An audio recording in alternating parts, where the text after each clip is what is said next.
Ladies and gentlemen, please welcome to the stage, Jerry Harrison.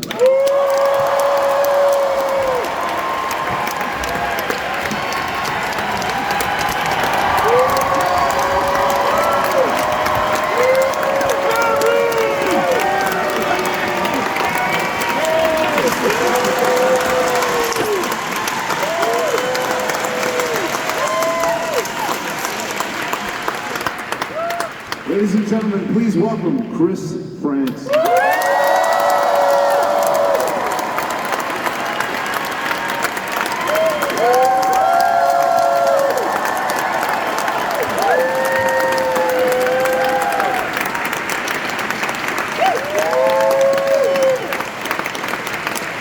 Ladies and gentlemen, the incomparable Tina Williams.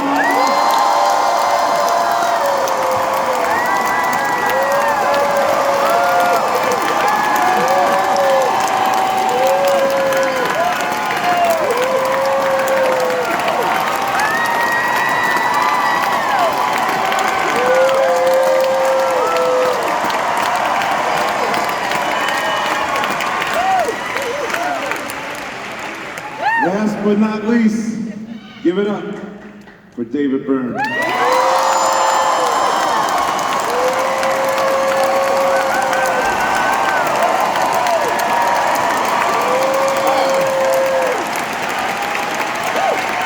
Talking Heads.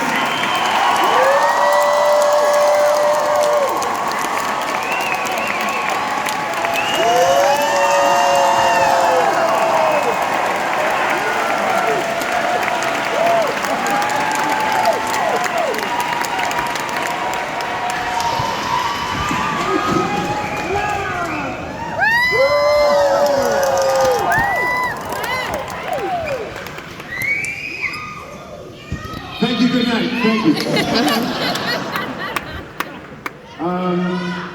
That was indeed a religious experience.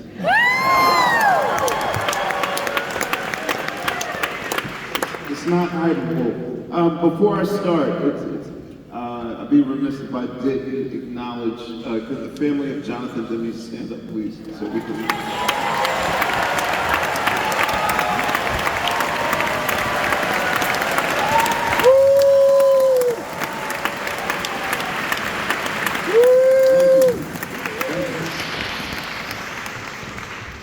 There's so many questions I personally want to ask, but also I want to acknowledge, first of all, let me just ask, what is it like to witness or experience this particular film in this context? Because I feel like I just legit, we all have permission to just go home and lie and say we saw a Talking Heads concert.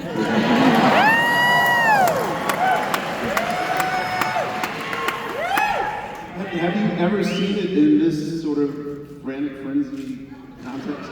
Not like this.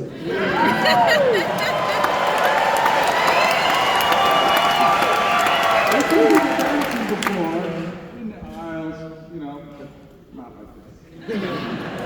What happened? What happened? I don't know. By the way, sound person, could I get more monitor so I can hear what they're saying? Can you guys hear us clear? Yeah, no, I legit want to go back and remix Summer of Soul, because literally... I was asking, like, wait, did you guys, like, remix this again? Because I don't remember it sounding this intense. From scratch. Thank you, Jared. You know, there are new speaker systems in theaters and in homes, both with IMAX and with Dolby Atmos. And we just had to, have to know where you're going to place everything. We were very fortunate that E.T. Thornton, who actually did the album, did not want to take this thing with when it re-released in 1999. And I got him going really early, going, E.T., you got to play the tapes. And we recorded this on digital multitrack, which was sort of very innovative at the time. So we took these ones and they would be in sync and then they would fall out of sync. It's like, oh, it's the wrong one. But at the same time, he was getting the EQs and the compression and the placements together. And it still ended up being a rush. So it's like, but we started like 6 months early, and thank God we did. And I hats off to everybody, Mike Minkler, E.T. Thorngren, and I oversaw it. I was proud to do it, and it was just a labor of love.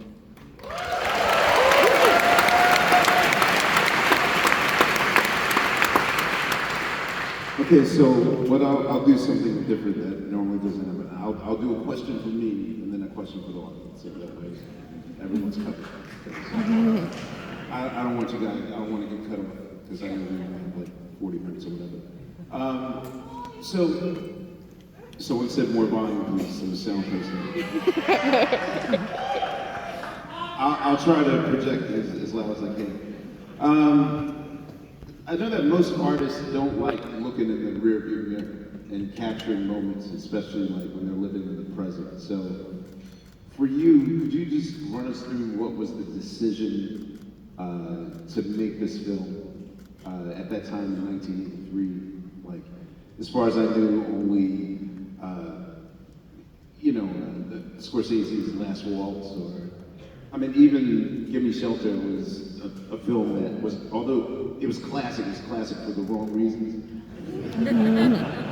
MTV was only 2 years old. You know what I mean? Like, so what was the decision to invest in your legacy? Well, we were doing this tour all across America a couple of times, not just once, but a couple of times. And we were hitting a lot of markets where we hadn't been before, and people were really digging it. The audience response was fantastic. And one day, Jonathan Demme came backstage and he said, "This looks like a movie. We should make a movie." And we said, "Yes, we should." We had seen a couple of his movies. I think David had seen more than a couple, but I knew Melvin and Howard and Caged Heat, and we thought, and Jonathan's attitude and his whole demeanor was such that we thought, this is the guy. And as a matter of fact, nobody else wanted to do it, but we were happy, and Jonathan, he just did a fantastic job. He put together a wonderful team of people to work on it, and we had this fantastic band,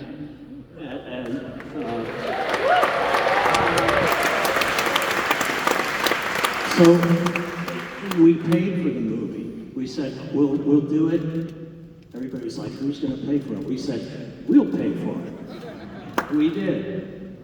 Yeah, but 83, like, you shot this in December of 83. Yes. And I guess it's general knowledge that you guys paid $1 million for it. I mean, the only thing I ever knew that was $1 million was like Michael Jackson's Thriller, which... I think it was a little less than $1 million. Sire wasn't behind this, like Seymour Stein? I think Warner's was helping, yeah. Warner's helped. Okay, I was about to say. But they actually, the idea of us doing another live album, because we had done the name of this band is Talking Heads 2 or 3 years earlier, but it's not time for that. We don't know, this is special, we have to capture it. But they finally came around. So I hear that finding the original print of the film was a mission. Finding the right sound and the original prints, and some of it was stored at a warehouse in Kansas that MGM, that had nothing to do with it, had. Unfortunately, I have to credit James Mikowski. He was very meticulous and went all over, and he found the negative, and that's why you see this beautiful higher resolution scan that is, you now see things that you never saw before. And so that just as you can hear more, you can see more. Okay, so from the audience, Peter asks, is there new stage technology available that you wish you had available when you were designing the show? Probably not, because a lot of the stage techniques and things we used in this show were really old. A lamp.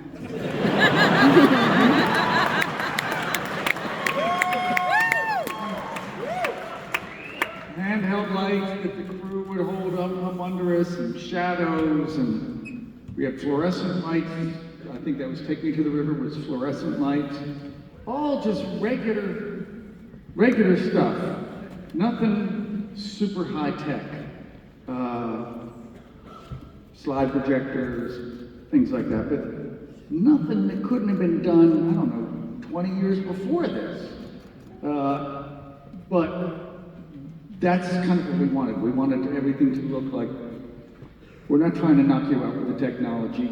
You can see how it's done. Part of the show is, we're going to show you how it's done. And then you'll see what we can do with this. So the temptation to, use lasers or explosives. Look, I come from a P-Funk household where, it's levitating spaceships and... We couldn't compete with that. It was also the time of fairy lights, where the lights that move. And I think that one of the reasons that the film has endured is because of what David said. Much of it could have been done 20, maybe even 40 years earlier. So maybe other than the clothes we're wearing, it's not dated in time so much. And so it has a kind of timeless quality. Okay, so as a music head, it does, it absolutely has a timeless quality. Okay, so as a music head and a music nerd, I got to know. I have to know this. Okay, first of all, there's Edna Hall from the Ritchie family. I'm from Philadelphia, you know what I'm saying? Stephen Scales, who's even his bongo work on... From Red Hook. But his conga drumming on Tom Tom Club is like such an iconic, on Genius of Love is so iconic. But even at that, the fact that Alex Weir from the Brothers Johnson, and for me, like Atomic Dog isn't even 9 months old, and you have Bernie Worrell and Lynn. How did you convince key members of funk institutions to join you guys? How? We're such nerds.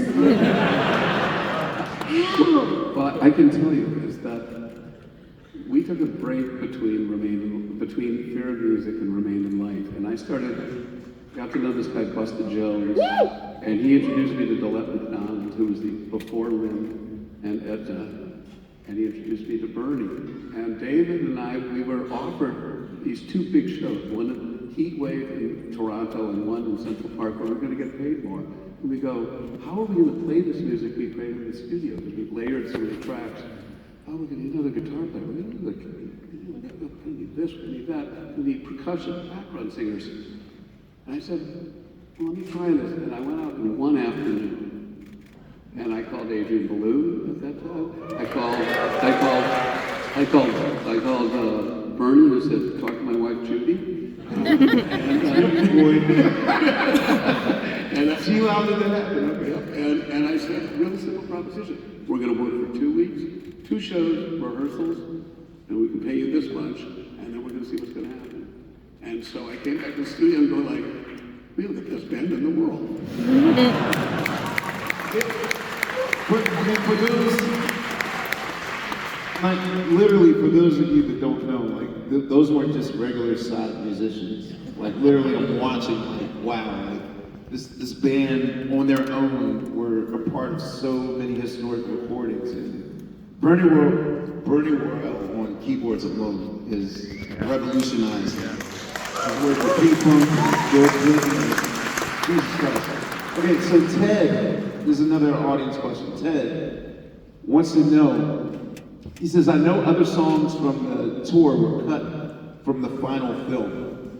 I did want to know, did anything make it to the final cut? Is there anything on the floor that we don't know? His question is though, but do you remember why Building a Fire was replaced with Found a Job? I don't know, but I can guess. I think we wanted to make sure that that kind of slow build in the beginning, where one person comes out at a time, was going to be, was going to work smoothly. And I think, I'm going to guess that we decided, oh, if we put this song here, we put this song here, and this person comes out here, we can have it go step by step by step. I have to say that the three songs, Cities, Big Business, and E-Zimbra, are on the Blu-ray in high definition, and so you can see the entire show. There was a VHS cassette that came out that had the extra songs, so we felt we should definitely make them available. Well, since you also shot 3 nights, how are the other cuts as well? Like, there's 2 other complete shows that we have not seen, correct? Well, the edits are from everything. And we just chose what we thought was the best version for each song. Okay, so this is, I'm going to leave you out 1 second, Chris, and just talk to you 3 with the axes. Now, as a band leader who frowns when his guitar and his bass player start dancing, well, because they speed up. And just the meticulous level of precision you guys have when dancing while playing is unprecedented. So, and I really appreciate artists who do primitive movement more than just like choreographed, Charlie Atkins, Temptations level of dancing. I can appreciate Motown dancing. But for me, it's more spiritual when you're just in the moment and moving. So can you just describe just the zany level of, because it's so perfect looking that I'm like, this has to be choreographed. Like, how did can you just explain the method of your madness as far as your dance routines and playing at the same time? I would, by this point in the band, I knew that there was going to be some movement. When the band started some years earlier, there was no movement. It was just stand still. Because we didn't want to just start moving like everybody else, so we decided, okay, then we're not going to move at all. We're going to figure out how to move in a way that belongs to us. And so I would put on recordings of the songs in my loft that I had at the time, and I had a video camera, and I would videotape myself just improvising movements to the thing, and one after another, and then I'd press stop, and I'd go, oh, let's come up with another one and do that. And eventually, I'd get the basis of things like that movement. That song makes me want to move like that. So that's what I'm going to start doing, and then see where that goes. Once we started rehearsing, it even went further, because then it was much more exciting. I brought Lynn and Edna over to my place and said, okay, now let's all do it. Let's all start just improvising and see what happens. And I go, that's great, keep that. So you could kind of, maybe it's not as fast as a choreographer would do, but you can kind of choreograph that way. And it's really organic, and it comes from whatever you feel at that moment, rather than somebody kind of putting it on top. I think it's the best example of, dancing like no one's watching you. And no, for real. Chris, when you asked about was there any technology that we would have liked to have had, I was thinking about in-ear monitors. And then I thought about David's moves in Once in a Lifetime, and I'm like, no, those in-ear monitors would have fallen right out of his head. So, the choreography evolved from the beginning of the tour to when we shot Stop Making Sense, but it was always good, but it just got better and better as the tour went on, and the women in the band, oh my God, they could dance. Actually, okay, let me cheat and I'll do two audience questions, but kind of a follow-up. Was the set list the same every night, and was the concept of one by one building the show as a singular, as a duo, as a band, was that always the concept of that tour for that year, or was it specifically for this particular film project? Yeah, that was the show that we were doing every single night. And David had an idea, and we thought, oh, this is really daunting because this is going to be really expensive to do. We're going to have to get a lot of big trucks and lighting and everything. But then we said, let's try it. And it worked. It was really good. And he created something that was like a narrative. Even though it's a false narrative, the band didn't start with David alone, but it worked. It was a story.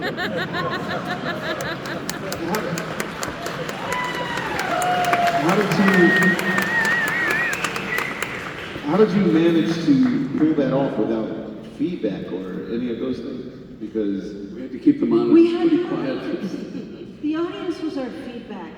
How you guys reacted, that's what told us what we should do. no. I meant microphone feedback. Just We had monitors, the monitors were in the cabinets facing us. Yeah, that But was so it. therefore they were facing the microphones, so we could not have them very loud. so you guys were going off of natural sound. You were going off of natural amps and. And amps that were built in, and then the monitors in the cabinets were for the singers. In the risers that rolled out. I couldn't turn up my bass past 2.5. Oh my God. If I went to 3, Jerry would go crazy. This is how we worked. But you know, we got used to it, and it saved our ears, and we still can hear. Yeah, you wouldn't think it would work. Having the monitors behind you, you think, it's gonna just be. I'm really gobsmacked right now because, my drum wedges have to be almost concert level, like loud that the audience hears. And to hear that you guys almost didn't have that, but the energy still. It was loud on stage, I mean, but we somehow managed to make that work. And actually, one of the roadies, the one when David goes, "Stop making sense." His family had a farm, and he goes, my family has carpenters. Let me see if I can make these risers. So he built the risers up on his farm and brought them down. And we had our designs like this one, because Bernie and I had a monitor in ours coming up, and then there was a monitor going forward as well.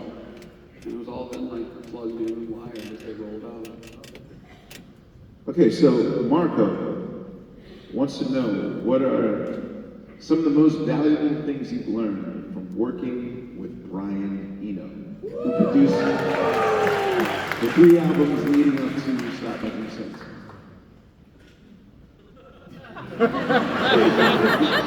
What's the secret? Did you catch that? Did you catch that? He didn't produce Speaking in Tongues, which is what most of Stop Making Sense is. You know, I'm reading verbatim. Well, going back like a record before the one that we were touring behind on this. So in Remain in Light, he encouraged us to go in with like some riffs, some little ideas, and says, but no written songs. Which on the record before that, Fear of Music, there was a couple of songs where we just had jams and like things, and I would write a melody and words on top of it, and it worked. So it was like, okay, next step, do a whole record where you're just doing that. It was really like, is this gonna work? Can we make real songs about this? Yes, you can. And you end up with not a lot of fancy chord changes. That's right. But you get a good Remember group. what Woody Guthrie said, right? Chris? Yeah, he said, more than 2 chords is just showing off. But what David refers to is the song Izumbra on when it was not going to be on the Bureau of Music because we hadn't written, there were no lyrics. And in fact, David and I flew back from Perth on a 30-hour flight because we were going next to Europe. And that's when Brian came up with the Hugo Ball poem. And I think we all went, this is so great, we got to do more of this. And that was sort of what led us into Remain in Light. Tina, this is for you. Jonathan wants to know, how did your time at Rhode Island School of Design, together with Chris and David, influence the music you made? Good question. I thought of you How when would I asked. how would it influence me? It was like the chemistry that we had with each other. I think being from art school, it teaches you to really, as Chris would always say, dig deep within yourself and not be derivative, but know your history, which you know. And you know your history, and then you try to bring something original to it. And that's what art school did for us. There were these little rules sometimes, like don't put anything unnecessary. If there's anything that you don't need, strip it out. That's a Coco Chanel. I didn't know that. Okay, so I would like to know, for some of the shots of the film, were the 3 nights shot straight in a row, or did you guys were the particular nights that you shot, was it in the mind of, okay, we're shooting this movie, is the audience aware of this? Like, did you stop to give them time to change tape? Did you have to repeat a song or two, or was it just straight through, and if we didn't catch it, we'll get it the next night? We had to have we had to have 2 tape machines going. When one stopped, the other one took over. So there'd be splicing. And at the same time, Gary Getzman told us that we should do digital, which was kind of new at the time. And that was very helpful when Jerry and Eric Thornburn came to remixing for this version. We also knew that in the process of making a film, there's a lot of copying of the audio. And so we didn't want it to degrade. One important thing is we didn't want to have too many seats taken out for cameras. So one night we had like a railroad track with a dolly at that side, one night coming down the middle, and one night coming down the right side, stage right. And the other thing is that we actually played 4 nights in a row. And the first night was sort of a warm-up. But there isn't a music story, is that the first night we had film, they all got so excited, everyone started at the same time, and they all ran out at the same time. So there was a hole, and they were like, oh my God, we got one. And then Johnny goes, I guess we got to overlap when people are starting. But there were no breaks. Yeah. They weren't. I think also what makes this film unique to me is that I don't truly get a sense that you guys are actually performing for an audience. There were a few times where I was like, wait a minute, are they just enclosed on the stage alone without seeing the audience? And of course, when taken to the river comes, we get to see an angle of the audience. But I think what makes it unique, or made this more like a concert, was that you guys sort of omitted the fourth wall, if you will. So was that by design or purpose? Because we rarely see like audience shots of reactions, Yes. Yes, that was intentional. And we also intentionally didn't have interviews because we had seen a lot of rock movies, concert movies, where you see a shot of the band, you see a shot of the audience, and they cut some guy's fingers, and then they cut to an interview with one of the band members who's saying like, when I wrote this. So we just wanted to avoid that. And thank goodness we did.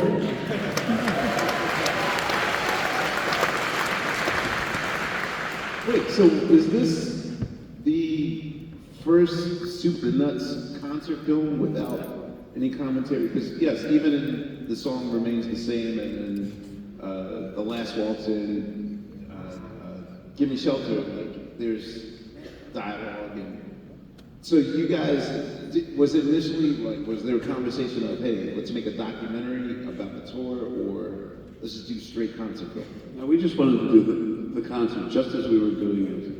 And Jonathan was just the perfect collaborator. He loved what we were doing and just found a way to enhance it, but not change it. Peter wants to know, and this is for Chris, could you help settle something? Who got a match at the beginning of Burning Down the House? That was me.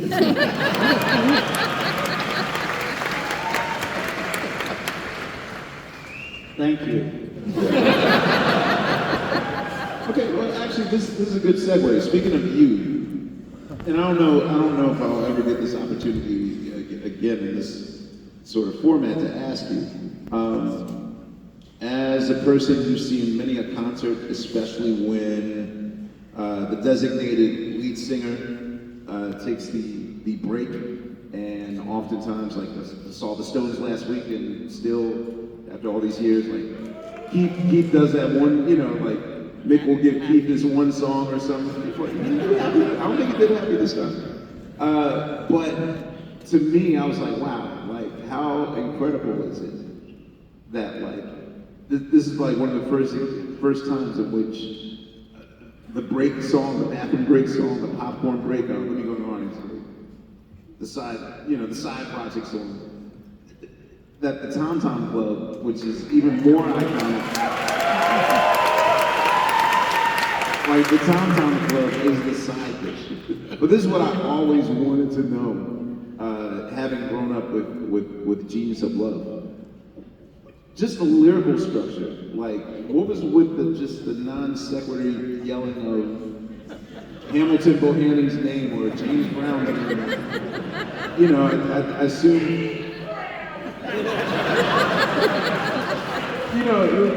This song came out when I was 8 years old. I think like my older cousin, because I would sing like, "What you gonna do when you get out of jail?" And someone explained to me like, "Those are prostitutes singing." What are prostitutes? So what I want to know was, what was y'all smoking when y'all were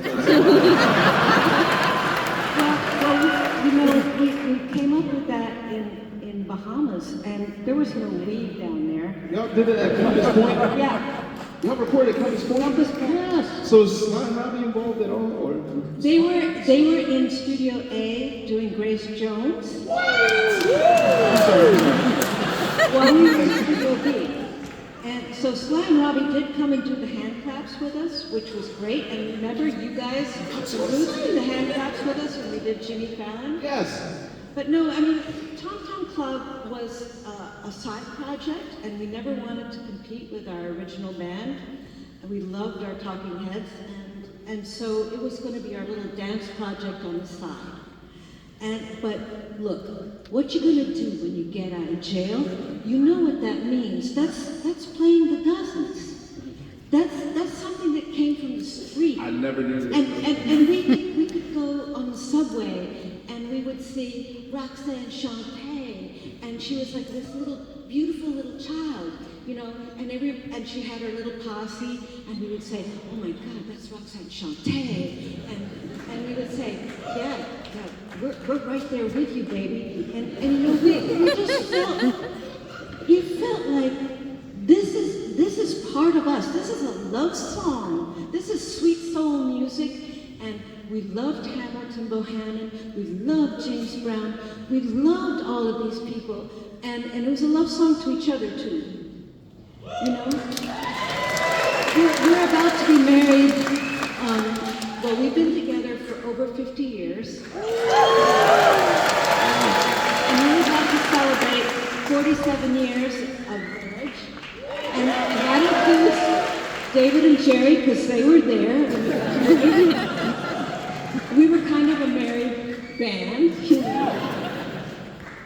So Tom Tom Club was really a side thing, and we would do that song. It wasn't supposed to be in the film, but we did it so David could change into the big suit.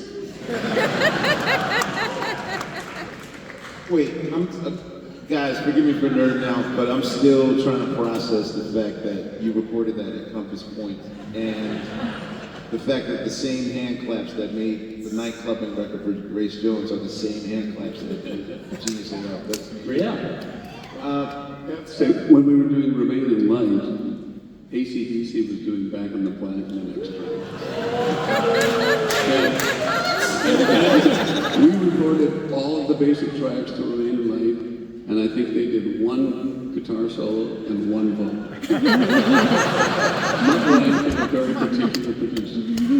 Oh yeah, I know of his reputation. They could only do one line every hour because it took so much to sing those lines. You keep getting compression headaches. You see them outside like, I'm getting on stage, and it's like, That's wow. That's amazing. I'm sorry, I'm still. Well, hey, if you want to go really into details, Yes, please. Think about Whitney Houston. You know, 52 reels of 24-track tapes. Wow. To do one song. They would splice vowels. Yep. It was cut and paste. They'd have 2 reels going all the time. That was the technology back then. Now you don't have that. Yeah, you record everything on your phone. Okay, another from the audience. Ellen wants to know, this is for Tina. What music were your parents listening to, if any, when you were young? Did any of it impact your musical taste or style? Well, everything from Robert Johnson and all of the congressional library, of Lead Belly and Woody Guthrie, and also Caribbean music, Harry Belafonte, and my mother was French, so we had all of that. We had Edith Piaf. So I was listening to all the Yay Yay girls. That's how the Yay Yays came into Psycho Killer, because David came over to our studio one day, back in the day, and said, hey, what would you do, if you were, to sing, write some lines in French, because I've got this idea for a song, based on an Alice Cooper concept. Do you remember that, David? Wait a minute, you gotta open the door now, This is Psycho Killer. Yes, I know. And so David said, well, what would you say? And I said, well, think of the Yay Yay girls. So, yeah. And it went from there. And then, of course, he brings in, great stuff, from great stuff from back in the day, Fa Fa Fa, the Fa Fa song. And we just mixed it all up because we were lovers of American radio, and we were lovers of the great heritage, the beautiful heritage that from bluegrass to blues to jazz to, it was all the same to us. It was all American music, and it was from here. It didn't originate somewhere else. It came from here. And we're so proud of that. So another type of choreography I want to discuss is the staging and the lighting, especially when you guys do Swamp. What else? I wrote these down. What a Day That Was, and also This Must Be the Place. Just in terms of the lighting and your particular performance, were you guys running this in sound check, or was there any prepping rehearsal for those particular songs? David mapped it out ahead of time. Yeah, it was once I thought of the different ways we could light the show, and I had this idea in my head, like, let's use no colored lights, like colored gels and things like that that you would normally see in a rock concert. Let's use all just essentially natural light. But that meant fluorescent lights, xenon lights, tungsten lights, etc., each of which has its own specific quality. We think of them as being just regular white lights like lamps, but they all have a specific look, and then I realized, oh, and we can put them on the ground and point them up. Somebody can hold one and move it around. So we'd be like, oh, let's do this on that song, this on that song, this on the other song, and let's see how that goes. I think one of the hardest parts was working with our crew, who were great, but a crew in a music show, they're used to not being on stage. If they have to come on stage, it's because something went wrong. And then they're supposed to like run on stage, fix it as fast as they can, and get the hell out. In this case, it's like, no, you're supposed to be on stage. You're gonna do something with purpose and intention. You're gonna move this thing. You're gonna hold this lamp. You're gonna do that. You're supposed to be there. That was a whole kind of learning curve.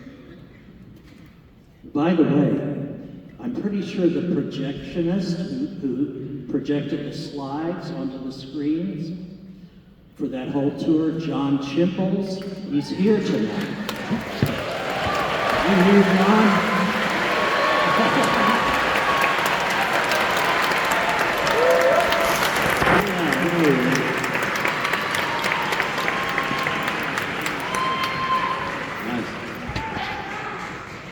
Okay, John is going to take over now. I guess, I'd be remiss if I didn't ask about your clothing. First of all, whose idea was it for the particular look that you guys rocked for that particular tour? And why did you rebel? That's funny. Was it for throwing comfort, or? People ask me that question, and I have no idea. It wasn't an act of rebellion. Tina remembers that I sent my regular clothes I should have worn out to the laundry, and they didn't get back in time. Oh. And then the film people said for continuity, I had to keep wearing that blue shirt. So, you couldn't just change, or Well, having been on many a video or television set, I don't think people really care about continuity. well, they do in the movies. They really do. So once you wore that blue shirt, you had to rock it. Yes, but David's idea was that everybody should have very muted tones on stage. It should be neutral. Everyone should be neutral. Nobody wear black. Nobody wear white. And then David came out in the biggest white suit ever. Talk about it. Okay, I know you're tired of answering the question about the suit, so what was the decision who, first of all, who designed it? Did you design it, or? I did a drawing, but then I went to a woman from a small kind of boutique that Jerry introduced me to. Her name is Gail Black. I had a drawing. It was basically a rectangle, two little feet sticking out the bottom, a little round head on the top. And I said, "I'm serious. This is what I want it to look like." Of course, it's simple drawing, but to make that happen, there's a lot of experimentation figuring out how to do it. How long did it take to design, and can I assume that there were like a regular pair of pants inside there that was connected to a bigger outfit, or? There was kind of these padding things and like mesh padding on my hips, So I was wearing like a girdle with this padding, and then the jacket itself had big, obviously big shoulders. It was the 80s. It was also two-dimensional, sort of. It's not, It's very much like it's just, Marianne. it's just mine. How easy was it, or how hard was it to move and maneuver in it? Really easy to move in, and because the pants were not actually on my waist, they were belted around this kind of girdle thing. There was lots of air. Have they ever Good for a fallen? Scotsman. Have they ever fallen down? Have they ever fallen down? No, never had an accident. How many versions of the suit were made for you? There were two versions in the film. I just wore the same one twice for continuity. And where are they right now? I would like to say that one went on tour, but no, it's in my office in a very large box. Both of them? Both suits? And I think just the one from the film. Because I want to buy them. We'll talk. Douglas would like to ask, during the 1983 Speaking of Tongues tour, the same pre-show music was played each night. I remember it was by the film composer Michael Nyman, but I can't for the life of me remember which record song it was. Do you remember it, and why did you choose it? I remember that one was called M-Work. That was the name of it. It was like one piece of music that took up the whole side of one record. And We played a lot of Kraftwerk too before the shows. You really can't go wrong with Kraftwerk. Oh, I agree with you. I absolutely agree with you. Okay, so for the band, Doug wants to know, is it true that the kid with the unicorn at the end of the film is Alex Weir's kid? And do you know where they are now? Sean, he lives in LA. And yes, he's absolutely adorable. Well, you know, guys,